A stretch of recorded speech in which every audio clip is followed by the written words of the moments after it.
Assalamualaikum warahmatullahi wabarakatuh. Perkenalkan, nama saya Laila Sapta dengan NIM C1M020069 dengan Prodi Agroekoteknologi Fakultas Pertanian Universitas Mataram. Video kali ini adalah video penugasan dari mata kuliah Kewarganegaraan dengan tema Rule of Law dan Hak Asasi Manusia. Dengan mendengar kata rule of law, pasti akan muncul sebuah pertanyaan, apa yang dimaksud dengan rule of law? Jadi, rule of law adalah suatu doktrin atau supremasi hukum yang muncul pada abad ke-19 bersamaan dengan kelahiran negara konstitusi dan demokrasi.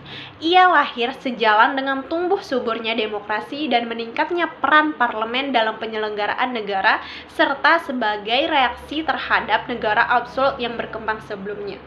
Rule of law adalah suatu negara yang penyelenggaraan kekuasaan pemerintahannya berdasarkan hukum. Setiap lembaga pemerintahan dan lembaga lainnya yang ada di dalam negara tersebut harus menjalankan tugas dan kewajibannya sesuai landasan hukum serta harus mempertanggungjawabkannya secara hukum. Menurut Satjipto Raharjo, rule of law ialah sebagai suatu institusi sosial yang memiliki struktur sosial tersendiri. Lalu, bagaimana rule of law di Indonesia? Indonesia merupakan negara hukum yang setiap prinsip penyelenggaraan negaranya harus berdasarkan landasan hukum. Salah satu istilah yang paling sering terdengar di dunia hukum Indonesia adalah prinsip rule of law. Prinsip rule of law tersebut menjadikan hukum sebagai pengatur perilaku bermasyarakat di sebuah negara, termasuk pejabat pemerintahannya. Negara Indonesia menjadi salah satu negara di dunia yang menerapkan prinsip-prinsip rule of law dalam pemerintahannya. Adapun prinsip-prinsip rule of law di Indonesia terbagi menjadi dua, yakni prinsip rule of law secara material atau hakiki dan prinsip rule of law secara formal. Prinsip rule of law secara material atau hakiki dapat dilihat dari rule of law yang berhubungan erat dengan the enforcement of the rule of law. Yang kedua, keberhasilan enforcement of the rule of law itu tergantung pada kepribadian nasional masing-masing negara tersebut. Dan rule of law menjadi salah satu legalisme, aliran pemikiran hukum yang mengandung wawasan sosial, gagasan tentang hubungan antar manusia, masyarakat, serta negara. Dan prinsip rule of law secara formal dapat dilihat dari yang pertama, negara Indonesia menjadi salah satu negara hukum. Pasal 1 ayat 3, seluruh warga negara mempunyai kedudukan yang sama di dalam hukum dan pemerintahan serta wajib menjunjung tinggi hukum serta pemerintahan itu tanpa terkecuali. Pasal 21 ayat 1, setiap orang berhak atas jaminan perlindungan, pengakuan serta kepastian hukum yang adil serta perlakuan yang sama di hadapan hukum. Pasal 28D ayat 1. Dan yang terakhir adalah setiap orang berhak untuk bekerja serta mendapatkan imbalan dan perlakuan yang adil dalam hubungan kerja. Pasal 28D ayat 2. Perkembangan penegakan rule of law di Indonesia dapat dilihat dari berbagai aspek, antara lain penerapan hukum di Indonesia, implementasi rule of law dalam pemerintahan Indonesia, perlindungan hak asasi manusia, serta pendidikan hukum di Indonesia. Yang pertama adalah penerapan hukum di Indonesia. Dalam perkembangan dan sejarahnya, Indonesia tidak sepenuhnya menganut pada sistem yang kepastian hukum sebagai sendi utama, namun juga ada unsur-unsur dan ciri-ciri rule of law atau asas keteradilan dalam penerapan penegakan hukum yang disebut sebagai negara hukum Pancasila. Dalam amandemen Undang-Undang Dasar 45 disebutkan bahwa Indonesia adalah negara hukum. Jadi, nilai-nilai Pancasila menjadi dasar negara yang juga berkaitan dengan penegakan hukum. Kedua adalah implementasi rule of law dalam pemerintahan Indonesia. Perkembangan rule of law di Indonesia juga dapat terlihat pada beberapa bentuk implementasi yang terlihat dalam pemerintahan. Beberapa contoh bentuk implementasi atau penerapan prinsip rule of law yang diimplementasikan sebagai perkembangan penegakan rule of law di Indonesia antaranya: yang pertama, adanya pemilihan umum secara langsung yang sudah dilaksanakan sejak lama di Indonesia. Yang kedua, setiap aturan yang dikeluarkan oleh pemerintah harus ada undang-undang yang menaunginya. Dan yang ketiga, adanya lembaga-lembaga negara yang melegalitaskan hukum tersebut seperti polisi, KPK, Mahkamah Agung, Mahkamah Konstitusi, dan lain sebagainya. Aspek yang ketiga adalah perlindungan hak asasi manusia. Sebagai negara hukum dengan konsep rule of law, hak asasi manusia dari setiap warga negaranya merupakan hal yang sangat penting untuk dilindungi. Penerapan perlindungan hak asasi manusia tersebut menjadi bagian dari perkembangan prinsip rule of law di Indonesia secara perlahan, meskipun dalam kenyataannya pemerintah sendiri kerap melanggar hak asasi tersebut. Dan aspek yang terakhir adalah pendidikan hukum di Indonesia. Negara dengan penerapan rule of law juga dapat dilihat dari penerapan pendidikan hukum untuk warga negaranya. Negara Indonesia sangat memahami bahwa pendidikan hukum merupakan upaya untuk dapat membangun dan menciptakan budaya hukum di masyarakat Indonesia. Pelaksanaan penyuluhan hukum menjadi salah satu bentuk implementasi penerapan untuk mendirikan hukum di Indonesia yang sudah berjalan sejak dulu. Dan submateri yang kedua adalah hak asasi manusia atau yang lebih sering kita sebut dengan HAM.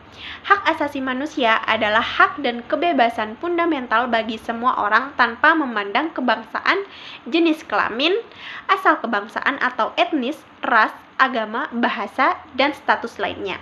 Hak asasi manusia mencakup hak sipil dan politik seperti hak untuk hidup, kebebasan berekspresi, hak atas pangan, hak untuk bekerja, dan hak atas pendidikan. Hak asasi manusia dilindungi dan didukung oleh hukum, perjanjian nasional, serta perjanjian internasional.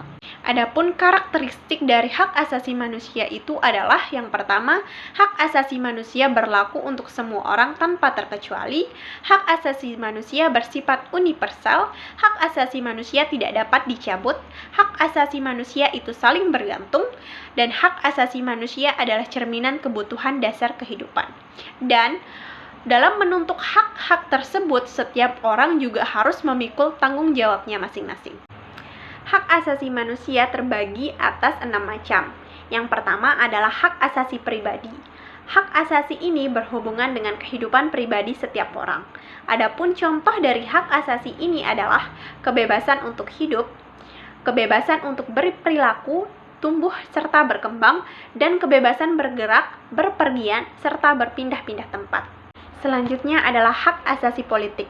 Hak asasi ini berhubungan dengan kehidupan politik seseorang. Contohnya adalah hak untuk memilih dan dipilih dalam setiap pemilihan, dan hak ikut serta dalam kegiatan pemerintahan. Yang ketiga adalah hak asasi hukum. Hak ini menjelaskan bahwa setiap manusia memiliki kedudukan yang sama di depan hukum dan pemerintahan. Selanjutnya adalah hak asasi ekonomi.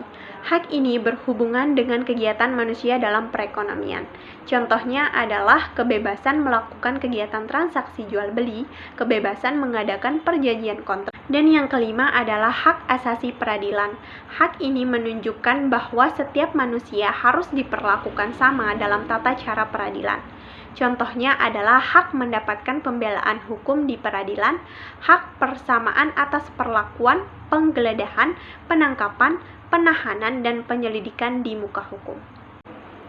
Dan hak asasi yang terakhir adalah hak asasi sosial budaya. Hak yang satu ini berhubungan dengan kehidupan bermasyarakat. Contohnya, hak menentukan, memilih, dan mendapatkan pendidikan, hak mendapatkan pengajaran, hak untuk mengembangkan budaya yang sesuai minat dan bakatnya, dan lain sebagainya. Perkembangan penegakan HAM di Indonesia adalah hak asasi manusia menurut Undang-Undang Nomor 38 Tahun 1999 adalah seperangkat hak asasi yang melekat pada diri, hakikat, dan keberadaan manusia sebagai makhluk Tuhan Yang Maha Esa, yang merupakan anugerahnya yang wajib dihormati, dijunjung tinggi, serta dilindungi oleh negara, hukum, dan pemerintahan. Lalu, bagaimana perkembangan penegakan HAM di Indonesia? Perjuangan penegakan HAM di Indonesia telah dilakukan sejak lama, sejak sidang BPUPKI hingga sekarang. Pemerintah Indonesia telah berupaya menegakkan HAM dengan membuat undang-undang, membentuk komisi nasional, membentuk pengadilan HAM, memasukkan HAM ke dalam kurikulum pelajaran, dan lain sebagainya. Hukum tentang HAM ini dibuat karena banyaknya kasus pelanggaran HAM pada tahun 1969 hingga sekarang. Kasus-kasus tersebut antara lain penembakan misterius, penculikan aktivis, sampai kerusuhan pada Mei 1998. Namun pada prakteknya, setelah hukum tentang HAM dibuat dan disahkan, pelanggaran HAM masih terjadi hingga saat ini. Kasus pelanggaran HAM terbesar setelah adanya hukum yang berlaku adalah Munir. Munir adalah aktivis HAM di Indonesia keturunan Arab Indonesia yang meninggal saat di pesawat dalam perjalanan menuju Amsterdam. Kabar meninggalnya Munir menggemparkan seluruh Indonesia. Lalu, apakah HAM sudah ditegakkan seiring perkembangan zaman? Pada tahun 2019 hingga saat ini, banyak kasus pelanggaran HAM yang terjadi. Kasus pelanggaran masih menjadi PR bagi seluruh masyarakat dan pemerintah Indonesia. Tidak ada yang menjamin bahwa semakin maju perkembangan zaman, maka semakin sedikit pelanggaran HAM yang akan terjadi. Nyatanya di Indonesia banyak orang-orang yang masih saling menindas dan saling menyakiti. Hal ini mengindikasikan jika pemahaman tentang HAM di Indonesia belum sepenuhnya merata dan dimengerti oleh masyarakat luas. Pemerintah harus dengan sigap memberantas kasus pelanggaran HAM. Selain memberantas, pemerintah juga bisa memberikan pengertian tentang pelanggaran HAM yang tidak boleh dilakukan oleh siapapun. Sejatinya, manusia memiliki hak yang harus dihormati dan dijunjung tinggi. Dengan begitu, Indonesia akan menjadi negara yang lebih damai.